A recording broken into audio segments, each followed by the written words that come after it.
Happy New Year, everybody. I hope you've had a great 2018 so far. Today is a very special day for me. It is the book release launch of my new book, Vegan Cooking for Your Air Fryer. And what I wanted to do today is to go ahead and talk a little bit about air fryers and make a quick and super easy recipe for bow tie pasta chips. And if you hear some weird kind of water in the background, that's my dog. He's been kind of unruly today, and now he's drinking all the water. So maybe that'll calm him down. But I think you're seeing him back here. Max, you want to say hey? Say hey. Okay, there we go. He's got his 5 seconds of fame. So, first off, when we're talking about air fryers, there are a whole lot of different kinds. So there's little bitty kinds and big kinds. There's toaster ovens. They're the big round ones, but today I'm going to start with one that's my favorite, or one of my favorites. I don't have just one, and that's the Phillips that I got from, it's a smaller Phillips I got from Williams-Sonoma, and if you go to my blog, healthyslowcooking.com, I have some information about different air fryers and air fryer accessories. So if you've got a new one, or you're looking to get one, that's a really good place to get information. Oh, yay, Jenny got her air fryer. Excellent. Then when I finally get to your house, I will bring you a book so that you can play with it. But you can make these today. You can make Jeffrey make these because Jenny is actually convalescing from a surgery. So I think Jeffrey should make her this nice treat. So most of them, and I'm going to go ahead and switch to the other camera so that we can look at this a little bit better. And you won't see all my dogs. Here we go. Okay, so this is the Phillips, and you can see the animals are wanting to be here big time. Oh, Jenny got her book. I thought you got an air fryer. I guess I'm going to have to give Jenny one of my extra air fryers so that she can try out stuff in the book.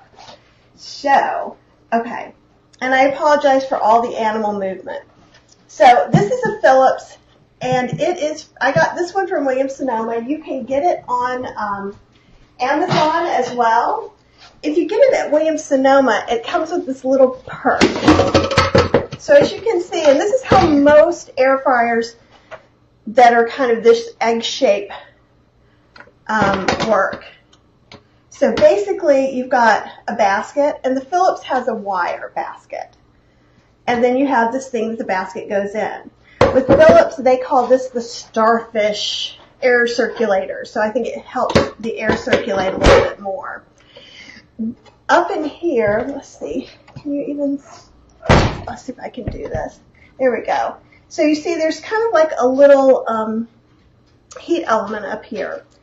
And that's why things are cooking. There's also a fan there that blows the air down and rolls it all around. And that's why they call it air frying instead of just baking. Oh, hi, Dee. Thank you so much for joining in. I hope you have a good train ride.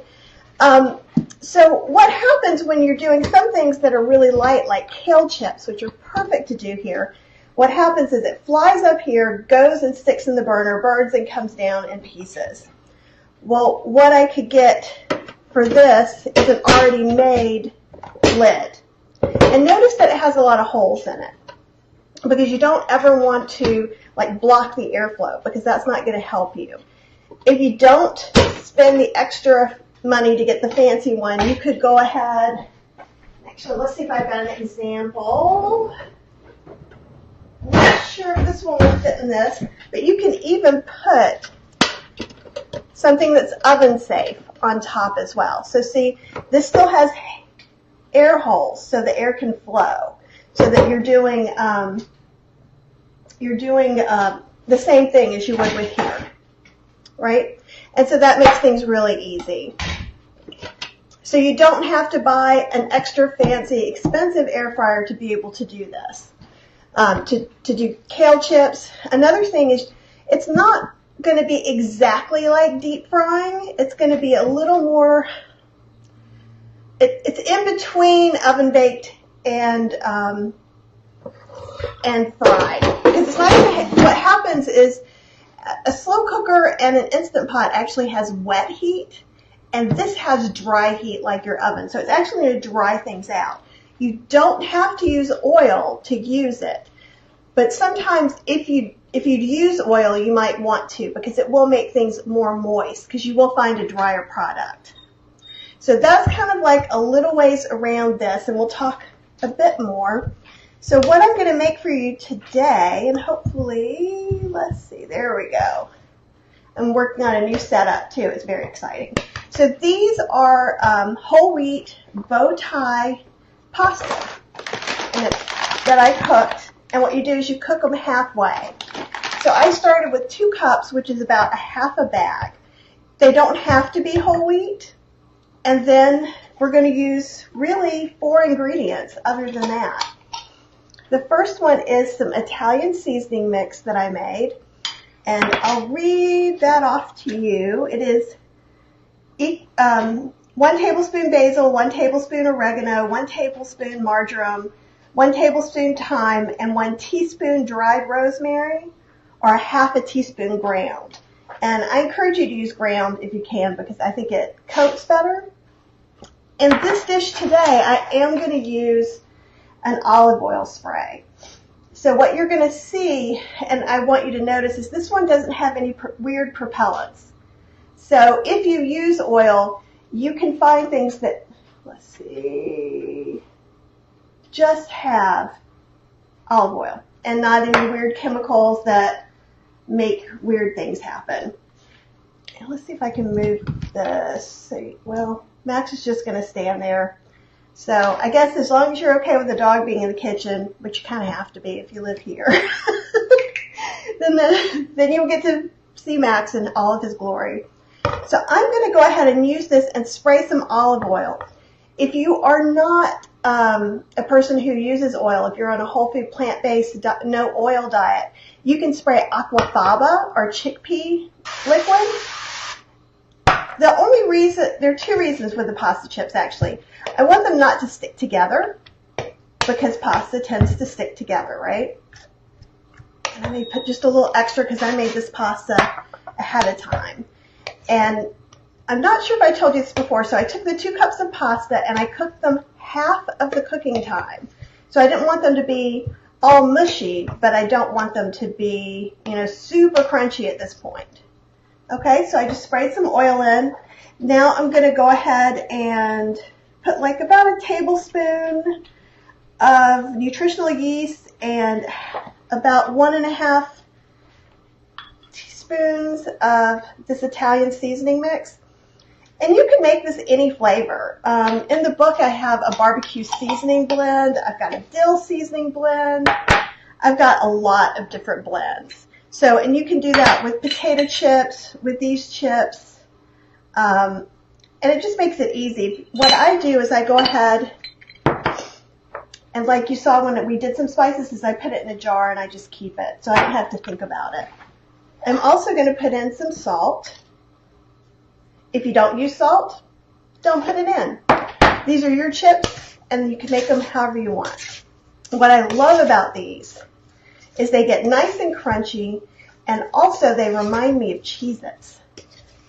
Now, I haven't had Cheez-Its in a while, but they're really good, and they're kind of addictive, which is both good and bad. So you want to make sure you get the oil mixed really well. You want the spices and the salt mixed very well. And then we're going to start frying them in the oven at 390. So what I usually do, actually I'm just trying to sit my book somewhere. Okay. So with this one, this is a digital model.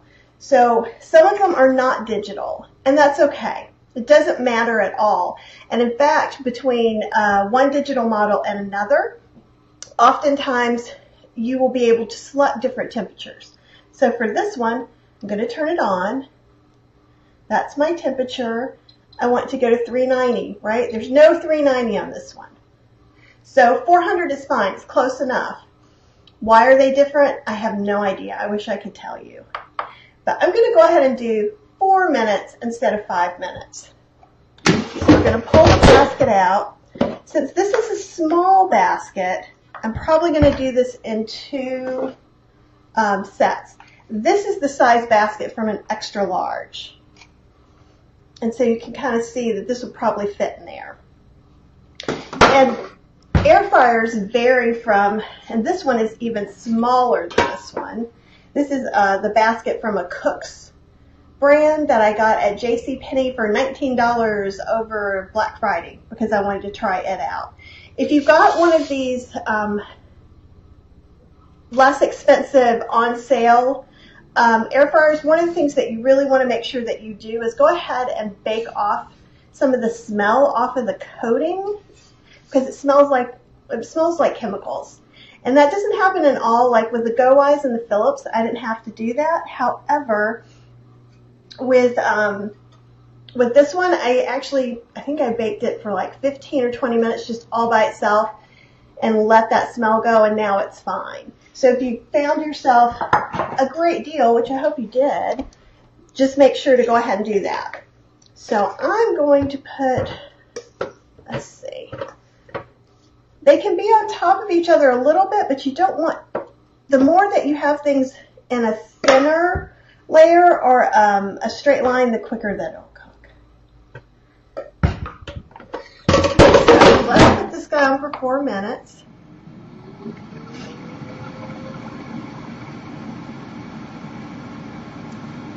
So did any of you guys that are watching, did you get an air fryer for Christmas?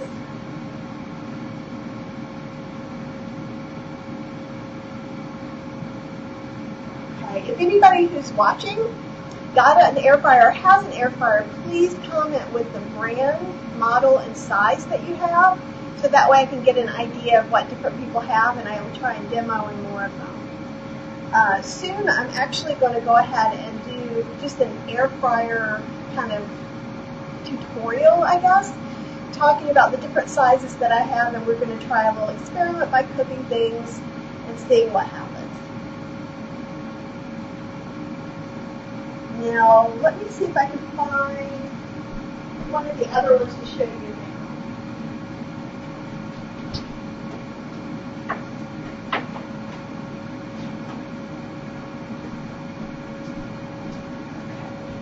I don't really want to plug 2 in because it makes it a little difficult.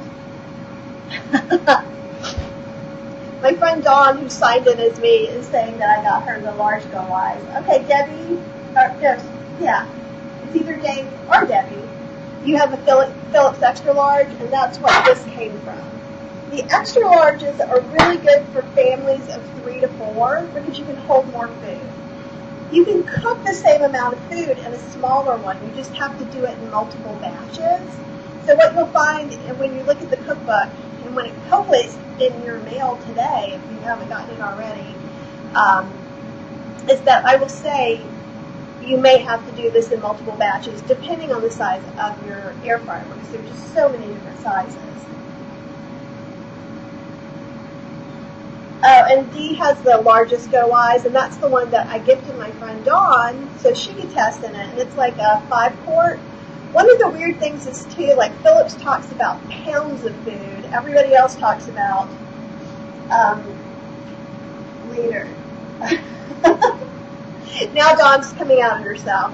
So this is the one that I got really cheap, and by really cheap, I mean after rebate, I think I'm paying $10 for this. So that was because we actually braved to go out to try one, because I figured a lot of people would get them. So when you're talking about the different digital parts here, this is just knobs, right? Just like an old toaster oven. So you can't really guarantee you're at 390, or you can 400 because that's the end. But so you just kind of go with the flow. And this actually acts like a timer, like a real timer, like it dings and everything. And so it also lets you know when the heat's on and the power's on. I find that it's not, it's pretty, I need the other part. So this is the bottom part for that one.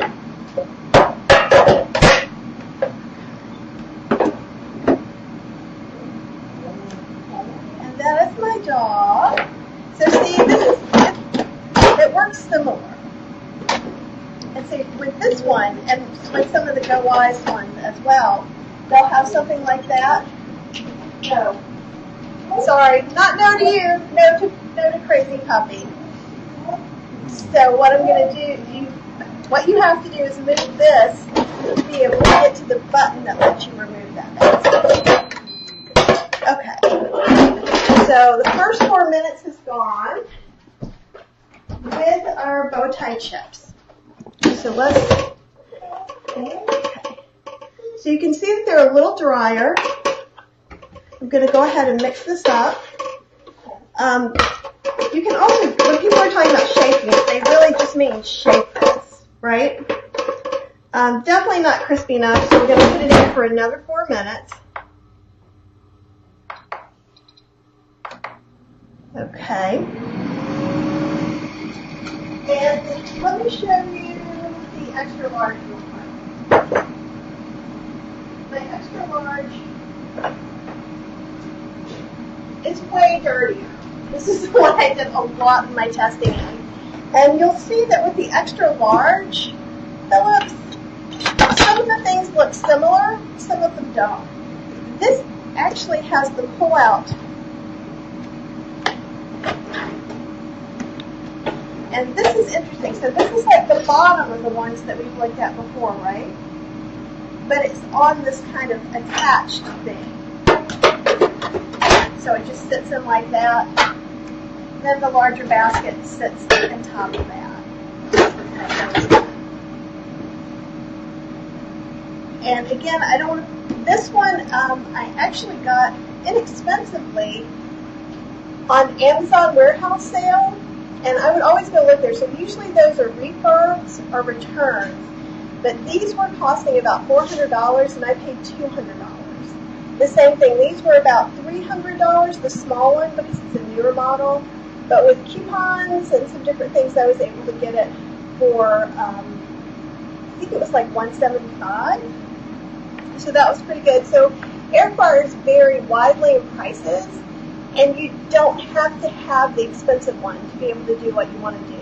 Now, some of the smaller, less expensive ones do kind of smell a little bit more of, I don't know what you call it. I guess it's a chemical coating. I guess it's the chemical non-stick coating. And I don't love that, but you can burn it off. And certainly if you were just toying with getting one, I think that getting something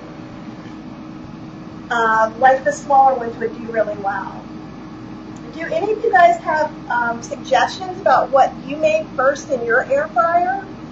I know a lot of people will think about fries and chips, and I find those a little harder.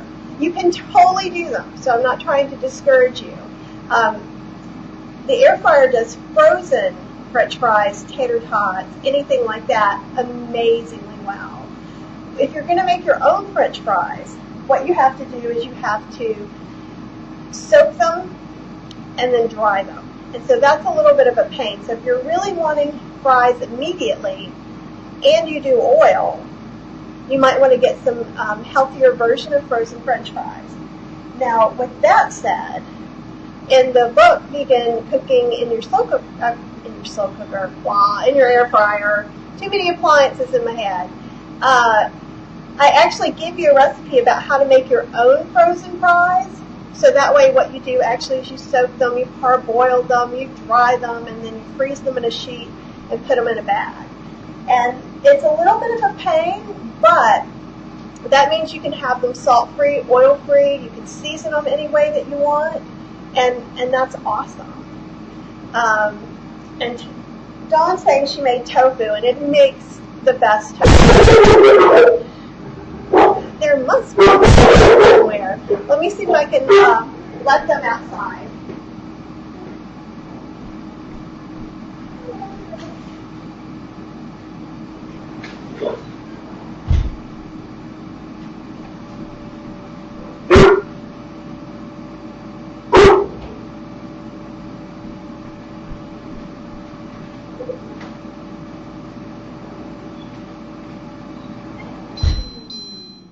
Yay, the dogs are outside and we get to look at the chips.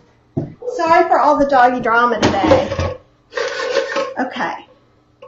Now when you're looking at them, you see how they're a little bit brown on the edges? Let me move this over here. This is always going to be hot, this bottom. So when you pull it out, you'll either want to put it on a hot plate, or you can put it on the top of your stove, which is what I often do. Now see, some of these look really, really crisp. Some of them don't, right? So what you can do, I'm going to go ahead, shake it up a little bit more, and I'm going to go for, let's try 1 minute.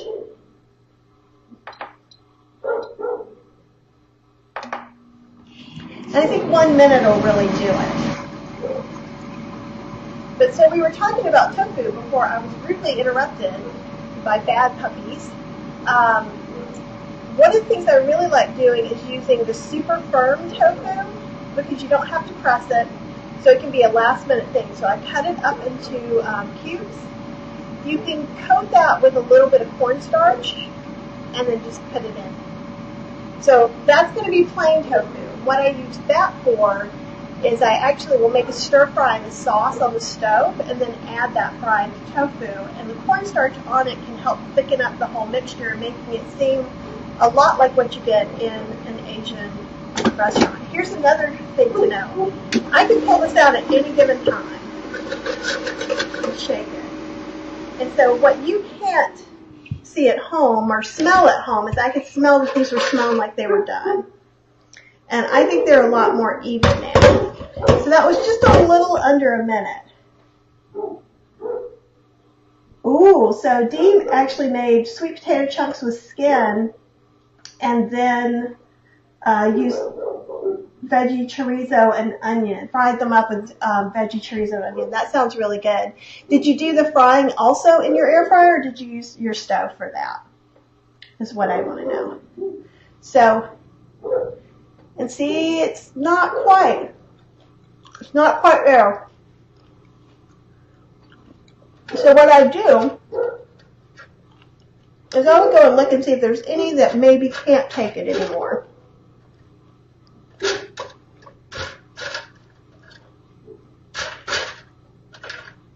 And these are the ones that seem ready to make. So we're going to put them in for another minute. And you're going to find that a lot of your air frying is going to be like this, just kind of off the seat. What is it? Off the cup or by the seat of your pants? I'm trying to combine those two. Another thing you'll find, so like the one I'm just eating right now, I don't know if you can hear the crunch. It's probably 95% there. But once this cools, it's actually going to get a little bit crunchier. You're going to find this with chickpeas, edamame, and some other things like that. Oh, and Jenny just asked me that. It sure does. Yeah. And see, to me, that looks pretty perfect. I can hold it still enough. Just kind of brown, but not too dark. And I swear these taste like Cheez-Its to me. They're so good. Yeah. I think this is the winner for me. And hopefully you guys can see that pretty well. Okay, and so what Dee did with her sweet potatoes that she actually used her air fryer, she used a fry pan on the stove and mixed it with chorizo and onion. There's sometimes, like with chorizo, it's going to be small. It's probably going to slip through those little tiny mesh on the bottom of the baskets. But if you were using, let's say, sweet potato, tofu chunks, and maybe some broccoli, you could go ahead and do all that in the air fryer, maybe pour a sauce and toss it in like a pineapple teriyaki or a cherry barbecue or something like that. Yeah, and I make baked potatoes in the air fryer, and those are amazing. And so are twice baked potatoes. If you guys have any questions for me at all, I'm probably going to be posting this recipe tomorrow or Thursday. But it's really easy. So again, we used 2 cups of whole wheat bow tie pasta that was cooked half the amount of time that the package said.